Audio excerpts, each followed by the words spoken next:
విశాఖపట్నం పశ్చిమ నియోజకవర్గం గోపాలపట్నంలో జరిగిన కాపుల ఆత్మీయ సమావేశంలో వైసీపీ ఎమ్మెల్యే అభ్యర్థి ఆడారి ఆనంద్, విశాఖ పార్లమెంట్ అభ్యర్థి బొత్స ఝాన్సీ పాల్గొన్నారు.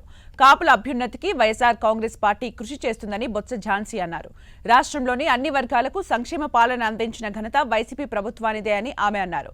కాపులకు ప్రత్యేక కార్పొరేషన్ తీసుకొచ్చిన ఏకైక పార్టీ వైఎస్ఆర్ కాంగ్రెస్ పార్టీ అని విశాఖ పశ్చిమ ఎమ్మెల్యే అభ్యర్థి ఆడారి ఆనంద్ కుమార్ అన్నారు. రాష్ట్రంలో సంక్షేమ పాలన కొనసాగాలంటే మరోసారి వైసీపీని గెలిపించాలని వారు కోరారు. కాపు సామాజిక వర్గాల గురించి ఆలోచించే వ్యక్తి ఎవరైనా ఉన్నారు అంటే అది జగన్మోహన్ రెడ్డి గారు. కాపు నేస్తం కూడా కానీ పర్ఫెక్ట్ గా